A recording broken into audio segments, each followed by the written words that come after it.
Yeah, my name is Jordash Avery. I run a small boutique architecture firm. Hi, my name is Nicole Hilton. I am the owner of Cole Hill. I've learned to become an architect developer for very, very small projects, and that's a super satisfying place to be if you can get there. If you can get there. So I hope to share some stuff about that if that helps. I'm Kyle Rice. I'm the president and CEO of Cooper Carey. So I thought Namrata and Dyesha did a great job putting together this panel because I think it gives you a really great spectrum of owners and practitioners. Hello everyone, welcome to session 7 of AI Georgia's Christopher Kelly Leadership Development Program. Our topic for today is professional practice and one-day MBA. This session is aimed to inform the business essentials required to run a successful architectural practice. Because we're a small firm and because we're doing single family, but sometimes they're very complex single family homes. So we look for people who are really well-rounded. So they're strong designers, but they also have a very strong technical sense as well, and strong communication sense. Because at the end of the day, you can work. Most of the people who work in my firm at some point are going to have direct communication with the client. They're going to need to be able to execute on tasks throughout the project. And they're going to need to be, I'm going to need to trust their judgment. I'm going to need to not have to go back behind and redesign everything. So with little direction, I can hand it off to a pretty strong team that they can execute on. So that's one thing from an employment perspective. From kind of a project selection perspective, we know the type of projects that we're looking for. We know the type of clients that we're looking for. So we get a lot of inquiries. We should respond to all of them, but we don't quite have the capacity. So we try to respond, we get to about 50%. And we kind of quickly, occasionally we might miss something good, but generally the good inquiries we're able to kind of get to and be able to respond to. And then the things we're looking for is the client that is not, you have some people who already have a design or an idea specifically in their head. Sometimes even before they have a site or a project. We don't like those types of clients. We like to be able to, a client to call us early in the process. We can give them a general idea of construction costs, general idea of the process and how long it takes. And then when they find their property, we look at that site, we assess the client, and we put together a proposal based on the amount of time we think it's going to take to complete the job. We like to people come to us generally because we have a certain style and a look. But we occasionally do take on clients where that look might kind of sit outside it because I kind of like the challenge of doing something different every now and again. So on the single family level, and then we want to make sure that we vet their budget because there's a contractor that's going to tell them they can build something at a certain price. And they can build something at a certain price, but we know what we design and how much it costs. And we want to make sure that if they're serious about the project, they have that amount of funds to be able to deliver it. Otherwise, we end up with a project that gets built, it gets value engineered either before construction or during construction. Doesn't look like anything we intended it to. And then guess what? We're still the architect. So we're still responsible for it. So we do everything we can to avoid that. There's always going to be value engineering decisions made in the field that we're not going to agree with. That's part of architecture. But generally speaking, we try to avoid that at all costs. And then we manage the client throughout the process. We start at a very schematic level, and we manage expectations all the way through. So we say, look, at this point, we're not talking about door swings. We're not talking about vanity lifts. We're not talking about showers. We only want to talk about the arrangement of the spaces and the general look and feel of the house. Simple massing model, just boxes on a paper. Once we get to agree on a configuration, we move to the next level. We start to take that configuration into a higher level of detail. And then we start to take that simple mass model to a higher level. So we're getting agreements throughout the process.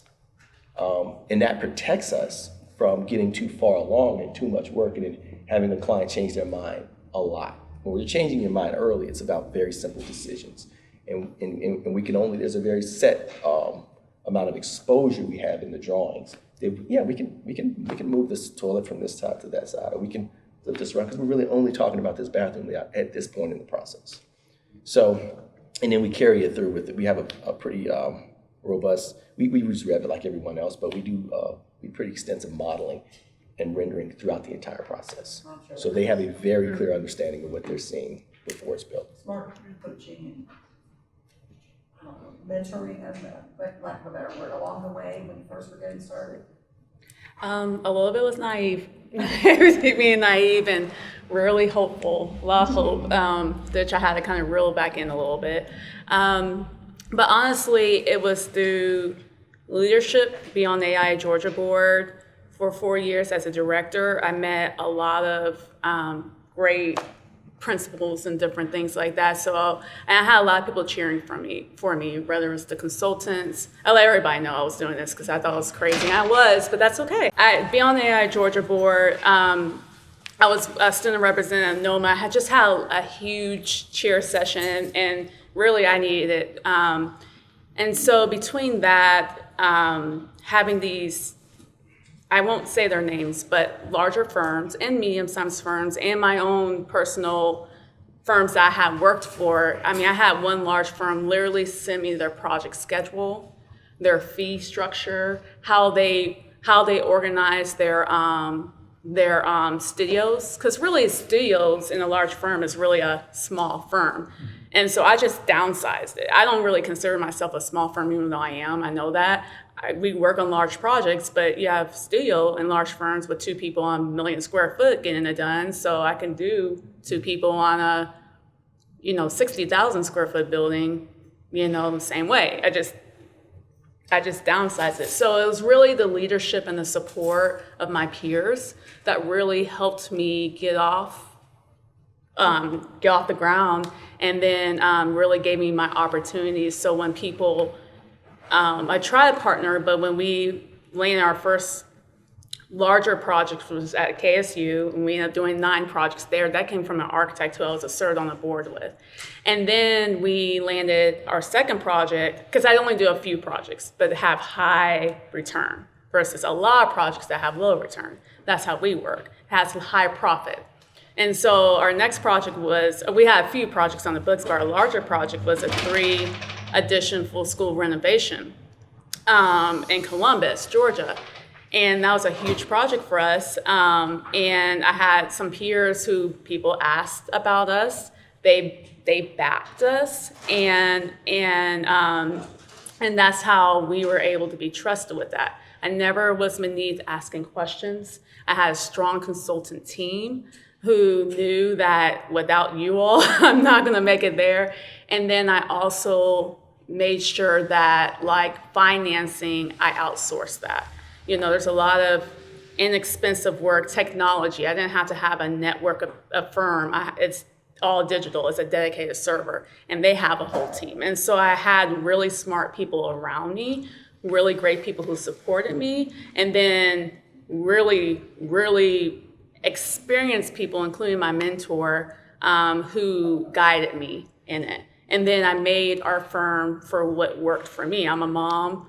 I'm divorced now, but I'm a mom. I have 2 kids. So it's about like, how can I make a profitable, looking at Google, looking at boutique firms, highly designed firms like big and stuff. How do I make this work and work smarter, not harder, and still be able to have life?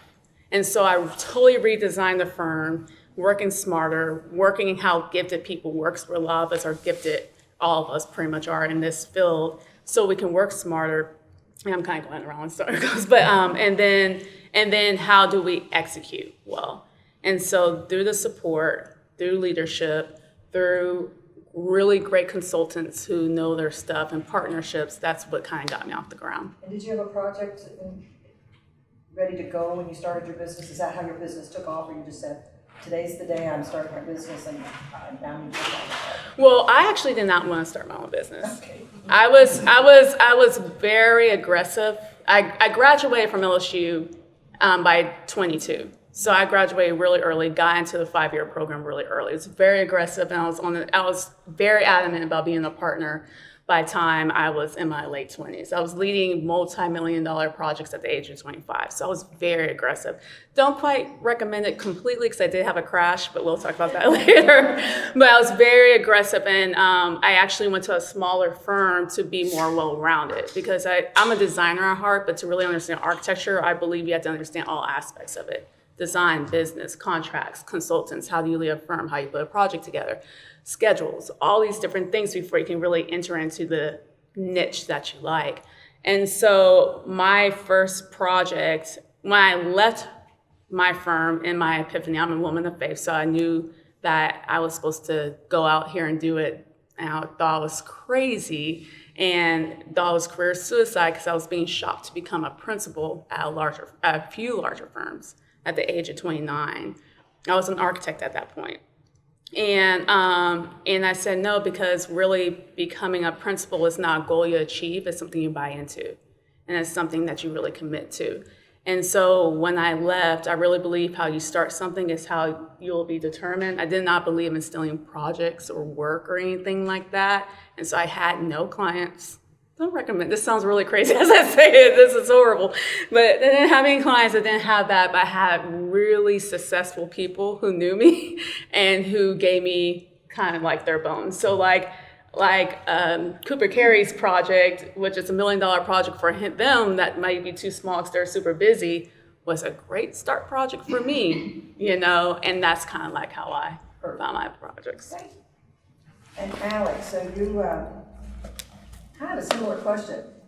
How you managed to work full-time, start the projects on your own, how you got your first client, some of that background, like how did that start for you? So bluntly, at the firm I was at a sort of that middle kind of management position. And there was an agreement sort of at that point that we were like, okay, we don't see you going any higher. So there was a little bit of like, you're not going any higher here, but that necessarily wasn't what I was looking for because I've always been very protective of my time. And so, as you know, the principal hunt usually isn't looking for folks that are super protective of their time. So at the time, it was a mutually agreed upon, like, oh, this probably would work out. The support I got was mainly, I'm going to be blunt, it's my wife. We could survive on my wife's salary, right? So I did not have to take projects with me. And I was able to spend a lot of time to think about what we want to do. So that first year, I wasn't even sure what we were, it was either could be consulting, like doing the higher ed stuff, which would be the highest paying per hour. And then trying this like bucket list of, hey, let's see if we can design a house thing, like almost every architect wants to do kind of thing, right? Well, you have no portfolio for that because I wasn't doing the side jobs that you probably should have been doing when you were younger. So it was sort of a slow start, but the thing that helped a lot was having a ton of lunches with people. Like that first 6 months, and I've told some of you already, I was just calling people, just having lunch with them, asking them for advice. A lot of them were small boutique firms, like Square Feet, Server Bar, just a whole array of people that you know around. And a lot of them were very generous. They were actually like, oh, I have time for lunch, come. And these are people that didn't have, prior relationships with. So it's very interesting. So talking with all those folks, you talk about like, oh, you could go the consultant route, or I could go to this sort of no portfolio route, right? And so the no portfolio route was really hard because you can't really do the kind of work. That's a super, Jordan knows a super competitive market where the client doesn't know what they really want, doesn't know what they can afford, and the whole market is saturated with people offering different services from like drafting at $45 an hour to like your super. So it's very hard to differentiate yourself. So eventually some of my friends were basically like, you need to just do this yourself. Like you have the business degree, you have blah, blah, blah. We know you've done this. Just look for a project and do it yourself. And I can get in much more detail on that later, but that's essentially what we did, and it entirely shifted my perspective. I've sort of dumped the consulting side to the way, I still have it, but it's a much lower priority than the architect developer side. It's a lot more freeing. It doesn't hurt that you have an investment banking background to understand That part. all. And then the financing amazing. part is a big That part key. is It's a big key to the development stuff. And I'm going to be very blunt with that. I went the traditional route where you started to ask money from your family, and which I was reluctant to do. And the story is, a friend of mine said you either have to decide if you're going to do it or not, right? You go to the banks interest rates are too high because you have no record, so it'll be too high for the project. And so say, all right, if you're going to do this, you're going to have to ask people. So I asked my parents, and they said, oh, we've been waiting for you to ask for a long time. So that kind of, they were like, we don't know why you've been working for, and so the other message I want to say is, everyone sitting here has the capability of leading a firm, because half of the people that I know running firms right now only are running them because they think, they didn't go there to become one.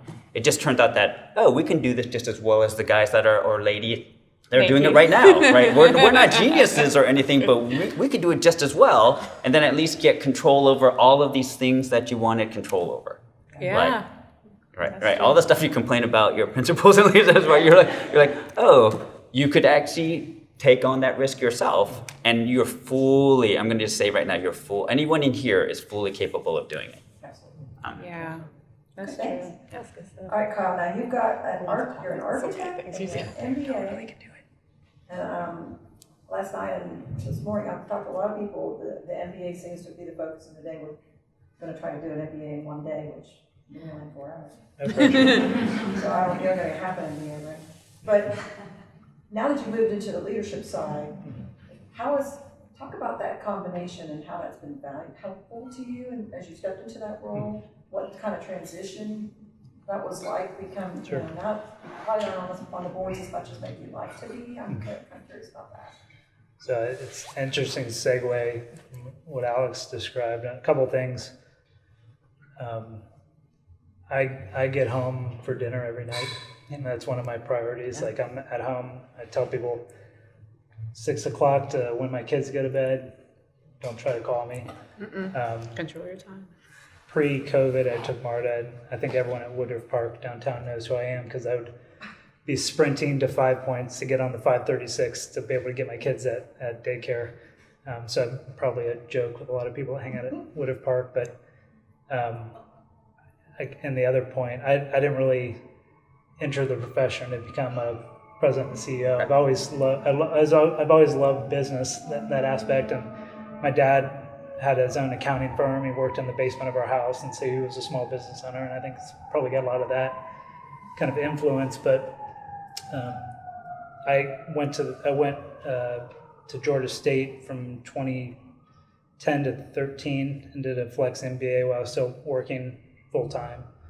But the recession was a great time to go do that, right? We were, and my oldest daughter was born halfway through it, so that made it a lot more complex. But I've just always wanted to sort of get into the business side and have that sort of right and left brain DNA.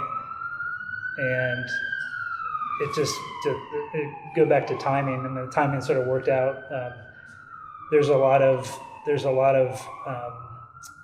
people, not just in our industry, but across the world, the baby boomer generation that's starting to retire. So you have this big demographic wave.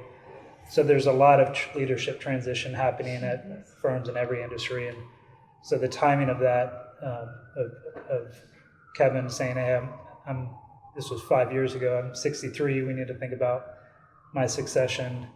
And the firm went through a very intensive internal process for that transition. So it's been very planned, and I have certainly benefited from that planned transition. I think COVID sort of accelerated the timeline by quite a bit, where I think originally we're going to sort of ease you in, but I think it was sort of jump in and go. And I think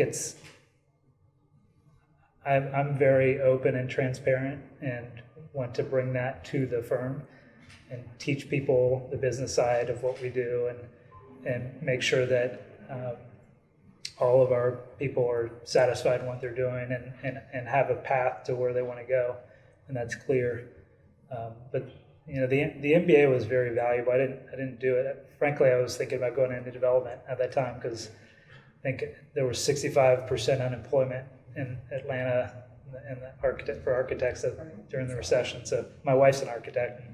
Oh. We both wish we had married lawyers, but so we said, we need to at least This didn't go have the over ability well, to though. diversify. Yeah. Diversify. So the MBA, it wasn't overly complex. It's just a different language. That's kind of what I always tell people. It's a different way to think about the same problem. We as architects, we sort of problem solve and think about it from the design side. It's not that much different on the business side. It's just a different set of acronyms, a different set of knowledge that you're applying to a similar problem. And so I think there's actually more similarities with architecture and working on projects and working on the business than we really realize. Yeah. So what I'm hearing you say is, don't fear the business side. For all of you, I don't know how many of you are involved, we'll hear about that after a while, but it's probably good to dive in and to understand that if you ever want to do anything beyond, you can still be a good designer and still understand the business language and be able to communicate across all lines. I think it's good whether you're going to be a designer or never be an owner. Understanding the business is really important because it's going to help you understand what your client's business is. Because if you can speak your client's language, you're that much more valuable sitting around the table, and you can bring more value to the design process because you're understanding what their motivations are. It's a commercial client's different than my wife's a residential architect, and a sole proprietor. So it's interesting because we're both CEOs, right? But we have very different perspectives. She started her business a year and a half ago and doing high-end residential work, and so our discussions at home are really dynamic, just because we're sort of the full spectrum of the industry. Interesting. Yeah. Okay. So let's just open this up for some broader questions now. So small, Super really small. and bigger, based on the day it's large. We're going to say large. Pro practice would say you're giant. Yeah. Anybody over 25 is giant. Yeah. Are you planning to grow your firms? Are you planning to grow your firms? Like, what's your, or are you saying, oh no, I'm going to stay boutique, it feels good, and why or why not, I guess would be, anybody want to grab that one? I can start again. Yeah, we will grow, but we grow very slowly. Okay. Because again, I think that I'd rather be doing good projects than a lot of projects, and I don't want to have the burden of the big overhead where I have to just take on jobs to make sure that I can ensure payroll. And we're at a size now where, I mean, we can do larger projects than what we're doing if there's an interest to do it, So we have a pretty large mixed-use project that we're pushing through right now. So we're large enough to do that project. It doesn't mean that we need to grow to 10 or 15 people. But yes, I mean, overall, we're entering right now. So we will hire one person. We may, it depends. If we get two really good jobs, we may need to hire. We're not against it. We're not opposed to it. But I don't have just the general desire to grow. I think for us, I always looked at growth very differently. Like if I get a large project, because the project's important and how you execute it and how you deliver it is most important. So if I get such a project that we can't handle it by ourselves because of scheduling, it's all about scheduling and timing. That's really what it is. There's dips and highs in projects. So if you time that right, you can handle a pretty large size project. And we do large size projects now. Our smallest projects is really at KSU. That's our bread and butter. And so, but if it's so large, then I'll team with someone to help my growth.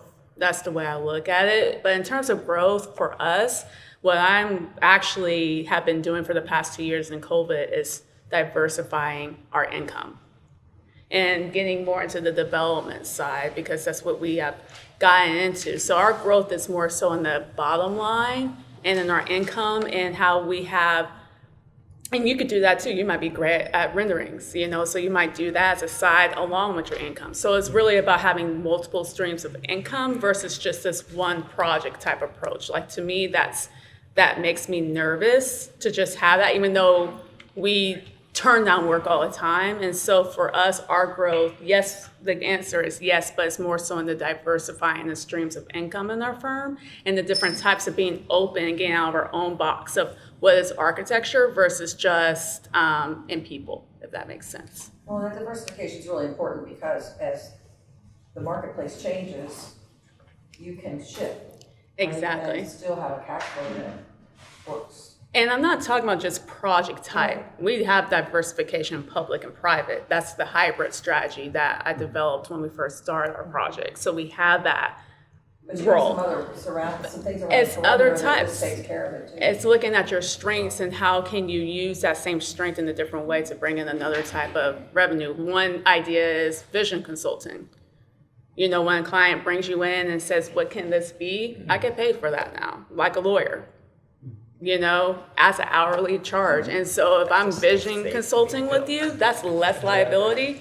You're paying me a good $500 to $1,000 an hour just for vision consulting with you. You leave it my intellectual property, that is another stream of our income, and I'm not. And then if you want to bring me on that project, because now I have more stuff, you can, or if not, okay. But that is another line, and then development is another thing we're tapping into because we pretty much have become that a lot. Love it.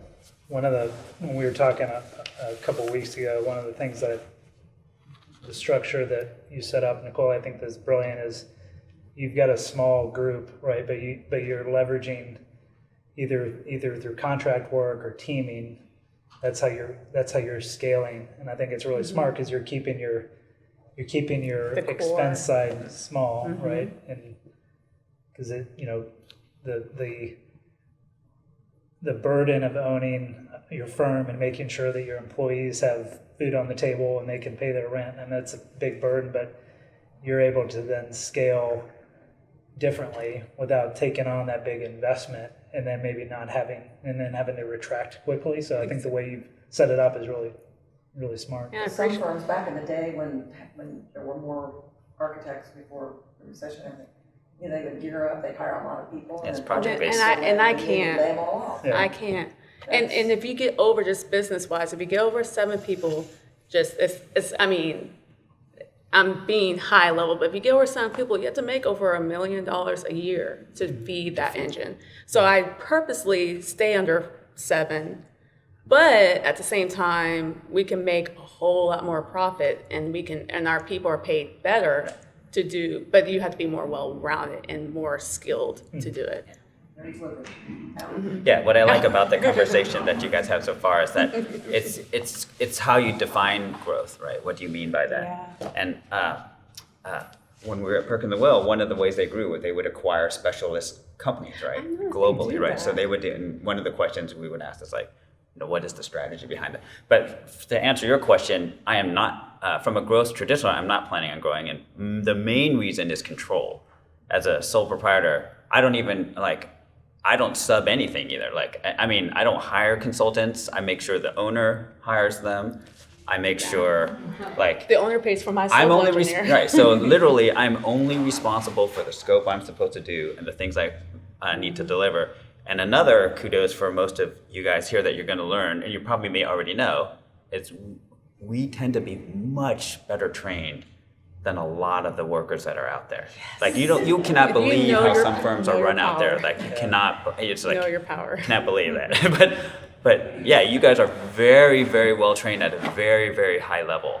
And that's why you're where you're at, and that's why the firms have hired you. And I can't control that from people below me. So people ask me, could you hire another person? Well, the person that I would want is essentially me. And if I was me trying to work for me, right? It's like, why would I do that? I could do it yourself, right? That's the answer you run into, right? And occasionally you'll have someone that's like, oh no, we're willing because I think that there's still stuff we can learn from you. But essentially someone that does come to me like that, like, no, you probably can already do all of this yourself. And you really don't need it. You're already getting free answers. I'm willing to sit down with the Lynch anytime. So you're not really getting a whole lot. And what that does for me, what the con for me would be, I inherit then someone I have to feed, right? Then the biggest challenge for any business that has labor as its primary one of its primary inputs, right? That's law firm, anybody that uses labor, right?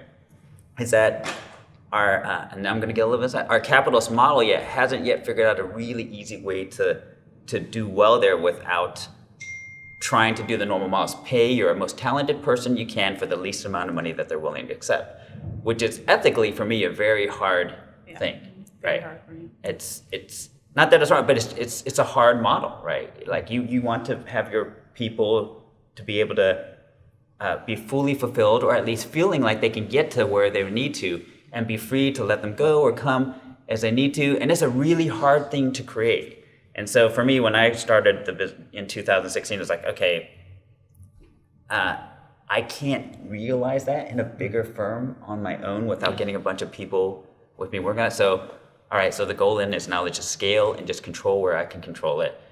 And the firm really is a play on work life, right? And so, yeah, if it's just myself, it's very easy to do. And the same thing, your expenses are really low. You're super flexible. And one of the experiments we're trying to do right now is, can I do this development work where a potential recession is coming, right? So if I can do that, then I'm fairly confident that the first few weren't flukes or luck, and that you can actually do the same model that'll work in a recession, which means, I can earn at least some money even in downturn. So that's the test. We'll see. Hopefully we don't go into recession, Watch but for the case. We're going. We are going. yeah. We're going. It's small. The next but one we will are. come out right during the recession, I think. All right, Kyle, so big firm has a lot to feed. You Yeah. have a lot of momentum that you have to keep going. So what's the growth Grow or not. vision for you all? I mean, we are definitely in growth mode. And when I talk about growth, it's not just a quantitative, right? There's we're also growing qualitatively, and it's investing in our design process, our people, our resources people have.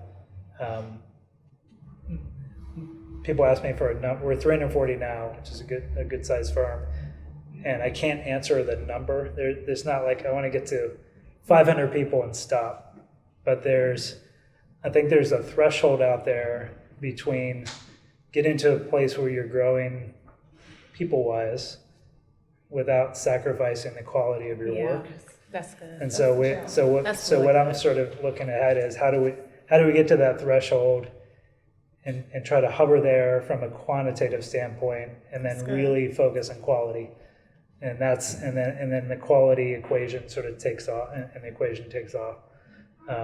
So we are certainly growing. Part of it's just we have so many great project opportunities right now, and as a big firm, it's all about cash flow, right? When you're thinking about it, and so we have about 9 months of backlog right now, which is really high. I mean, I think across the industry, it's about a 7-month backlog, which is the highest it's been in a long time across the industry, and so we feel good even with a recession. I mean, I think people tend to equate if there is a recession coming, they equate it with 2008 and 9, and the fundamentals are so different from an economic standpoint.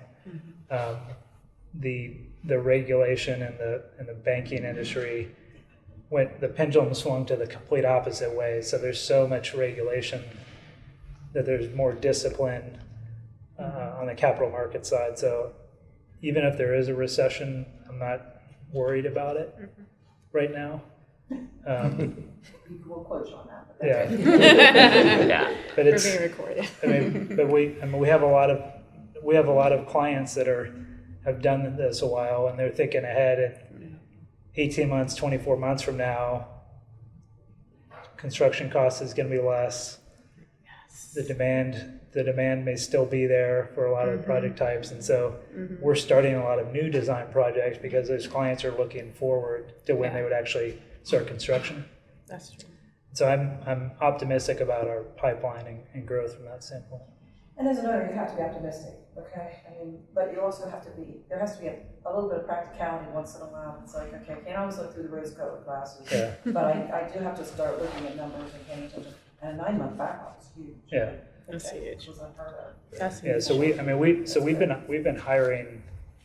We've hired 61 people this year, which is just And we're insane. HR person. Okay. My God. That's So it's just total it's a difference. lot, right? It's a very different model, but and Big change. we're in a hybrid Yeah. hybrid work environment now, so that adds another different complexity to onboarding and bringing on new people. So it's definitely a complex time to be an owner of a business, but we have a really good team, so it's not all me by any means. I mean, I think one of the things about being a good leader and an owner is understanding where you're weak Yes. and where other people are smarter and better than you, and getting those people on your team. And so we've done a good job of sort of building that That infrastructure. really is an important element, so the culture that you've created in your firms, and recognizing that, except Alex, that you can't, nor do you probably want to do it all, right? So you've got to rely on those people, and so that you know you can walk away, hand it off, and know that it's taken care of, and you don't have to be second guessing them all the time. Yeah. Like George talked about. And just to add, from a business perspective, this is a very interesting conversation, and it's you can kind of start to see how the model of an architecture firm may be changing over time, Yes. and different revenue streams outside of just architecture, and development as part. That's not new. I mean, John Portman is probably the best It's example of that. It's architecture. But just kind of starting to see it on a small level and kind of growing. That's great. But I want to add one thing. There's another advantage to growth, and what I've realized, because there's a big difference between 0 and 1 when you get that first employee. But once you kind of get the system in place, and that person is properly onboarded, it takes a lot off of you as an owner, and then you may not. I mean, it doesn't happen immediately, especially with the first 2 employees. But essentially, you start making a profit on the employee. So I pay myself a salary, but the business profits from every person we hire.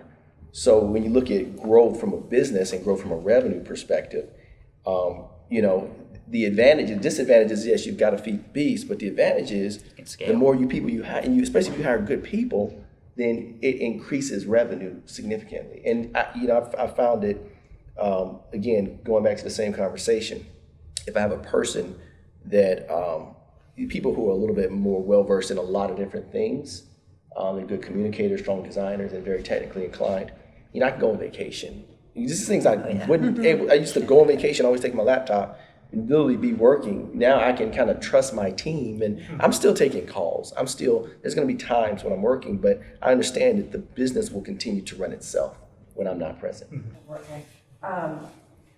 Let's talk about, you all went to school, become an architect, and now you're out here running firms. And what do you see was maybe that you wish you had gotten more of, or what could have been enhanced? Is that a fair question for this group? That coming out of school, or maybe what advice would we give to architecture schools from this business, now that you're doing this? Put you on the spot. Anybody want to jump on that one? I'll give a little perspective. So my 5th year of school in architecture, I had the only class I had to take was my thesis studio.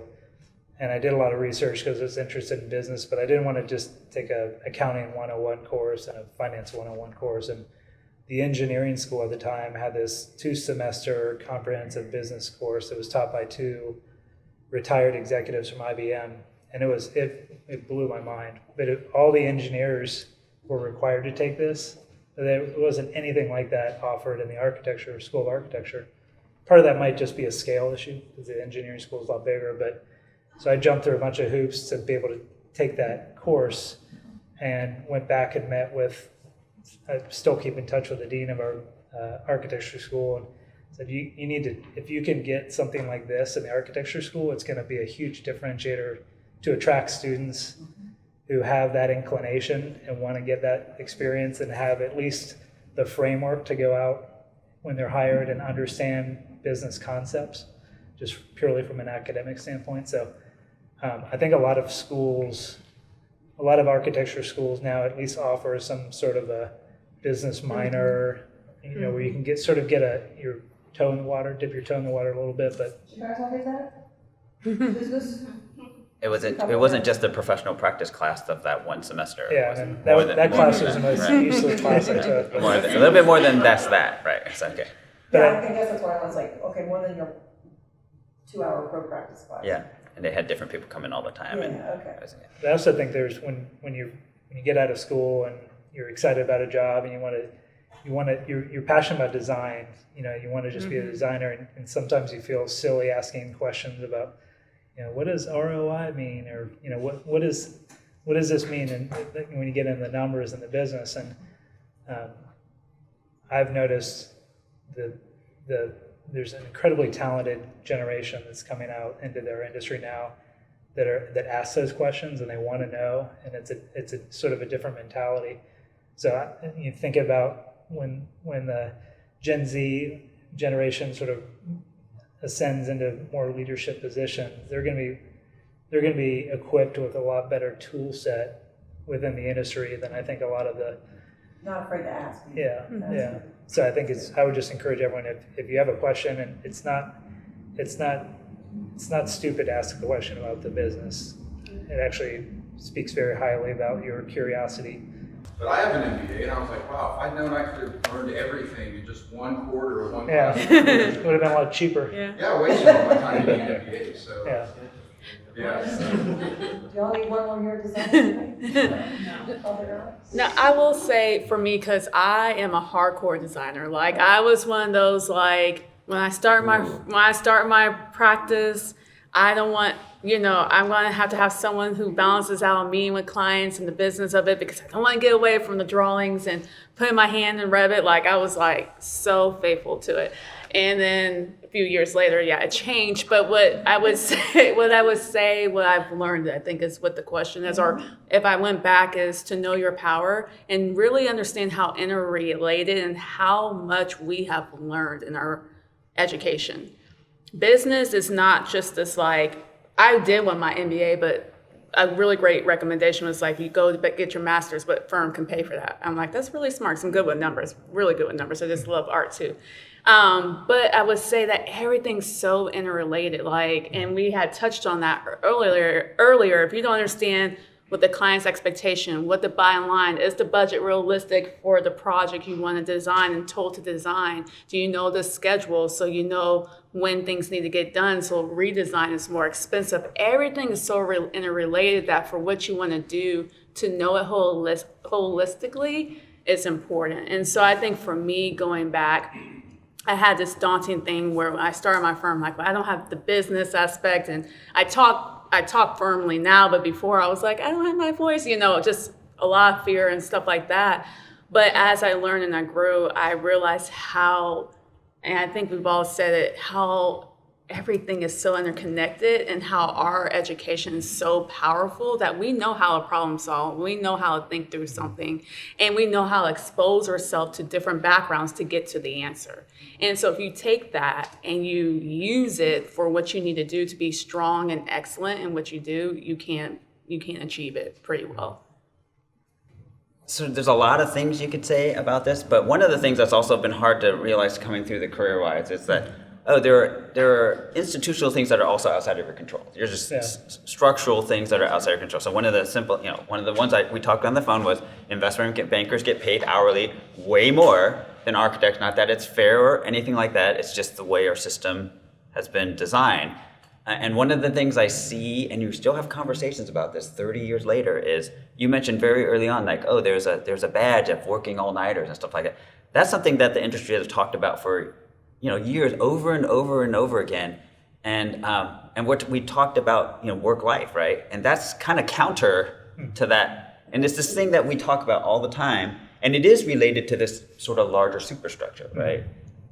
The idea that our industry has not yet, or at least lost power, has gotten to the point where it's harder to write the checks that we want. Basically, it's understanding the value that we provide, right? So as an investment banker, it was like, we did all this stuff, and you got paid all this money, and I was like, but we're not really doing anything super interesting or great, right? We're financing. But as architects, we are affecting a lot of freaking people, like the urban environment, how people engage with each other. But the current systems do not pay for that as well as I think they should.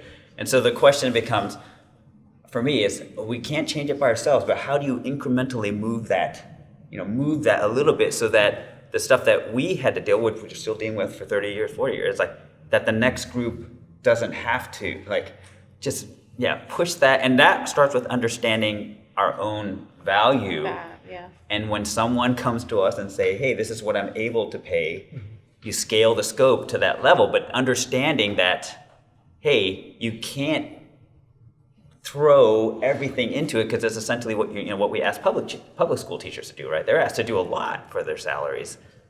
A lot of us would like them to get paid more, but it's the same question. Same thing in design studio all through school, right? I'm gonna throw everything into it. Yeah, so it's not to say don't do that, but it becomes a choice that gets reflected upon the industry as it goes down the line. And it can happen because like one little small change I did that my counterparts was like, you're being young and you don't understand the system. I'm like, that's okay, because I'm going to just change the system.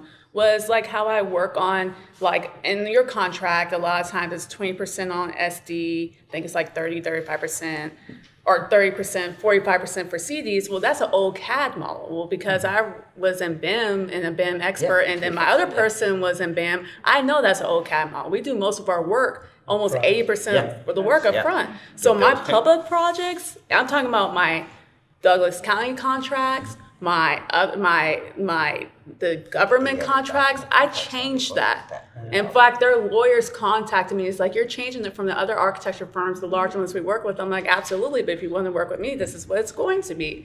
And now I get paid almost 75% of the work up front. But so if you have your bosses trying to rush to the end of CDs, that's because the old CAD model, you need to get most of your fee. On top of that, the AIA contract documents don't even reflect that. I mean, we had No, discussions like that. I changed the AIA contract. No, because we were like saying everything changed and everything's front loaded, and if you're not getting paid matching with your labor, you're gonna get burned. And so if you understand these things and the rhymes and reasons, like I changed the AIA, I used my AIA. And you modified it. I modified it. And now we get paid up front. But now, because we're high design, a lot of the answers we do well get answered up front. Saves us some risk because now we're not doing. My partners understand that we're not changing. If you change this additional services, we're not changing. So you're not staying up all night, work life. You're going home with your family. So I'm going home with my children. And now the system has adjusted. And so you do have the power to adjust it. You just have to understand how and do it wisely. Yeah, I think that And why? for some reason architects are really bad about asking for money that they're owed. Like Can lawyers Can you don't say have that that 10 problem. times? Doctors don't have Say that it problem. 10 times. And I doesn't ask for the money. Somebody else does. We get emotional and feel bad about it. Yeah, I want to make one quick point, especially, with Alex said as far as understanding your value. And I think this is a big thing for architects moving forward, is that we have to push to keep this, sometimes there's a race to the bottom. The race to kind of, you win the job, you get the lowest fee, and we kind of force ourselves into the bottom. And then also we have to push developers, within our means to because we are, we are responsible for the built environment. So we want to make sure that the developers don't come in and want to do the cheapest solution. We don't want to, be the avenue for them to accomplish that. And in my specifically, we end up, because I do single family, we get a lot of calls from people who say, hey, so-and-so will do it for X amount. I say, Oh, go to them. Well, then we're clear about saying We're that not your you can go to so-and-so. You can actually go online and buy a set of drawings for $1,500. But there's a reason why for a you're house. calling. Yeah, exactly. So, you can't get into this mindset where you have to try to compete, and have that race to the bottom, because it doesn't do anything good for the profession. Have that courageous conversation.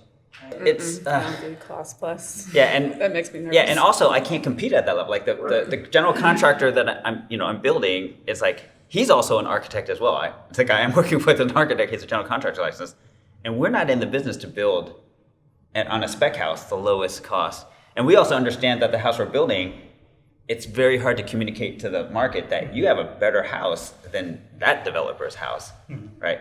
So we understand that even when I'm towing this value thing, but I'm still undervaluing myself a little bit in the market, because I know they haven't gotten there yet. So it's sort of like, the cost plus model, The best way to do it is you're front loading hourly. If you can get someone to do it hourly or not to exceed. But that's the first way to get your understand your value really quickly, because you realize, oh, I'm actually spending this money. So And- the way I yeah. do it, because our good friends, contractors could be your friend or your foe, and there's accountabilities. Right. And so I get tired of doing all this work, and then the contractor's like, well, they added an extra little detail. That's an extra $1 million right there. And then they're getting paid all this money, and the client's looking at me freaking out. I'm like, it was him. So I was like, no more, no more. So what I do is this beautiful written contract that all my contracts is written and agreed upon, but it holds everybody accountable. Is I write it to a minimum fee. I write my fees to a minimum of the project. Right. And we have estimates that hold us accountable along with I do a lot of CM at risk. That's my favorite, just because the contract has to say this is what the cost throughout, so they can't come in and be like, oh, I missed a whole set of drawings, my bad, And so I'm good at CM at risk. That's why I'm known. Find a way to do that. But you doesn't can, as much, but they you find a can. way. But it's a system, and all my I call it clients guaranteed know it. maximum price. So I write my contracts to a minimum, and then That's what we and this is the minimum fee. Should the project go over for whatever reason, that difference will be paid to us at our percentage for what it goes over. My public contact. But I'm not afraid. We do so much work. We have so much liability. And I was tired of the contractor coming in and getting 14% and then going over and over and over. And I'm still looking like a sad face, fussing with the same fee from pre-design. So I do write at a minimum. And it says in the contract that should the project increase in fee due to whatever, my fee, I get more money. Even in CA, if they want to do change orders, and I say no, and the owner agrees to it, I get more money off of that. And it keeps going on and on till the project's done. And that's how every single one of our contracts is written, and we've been successful at it. Okay,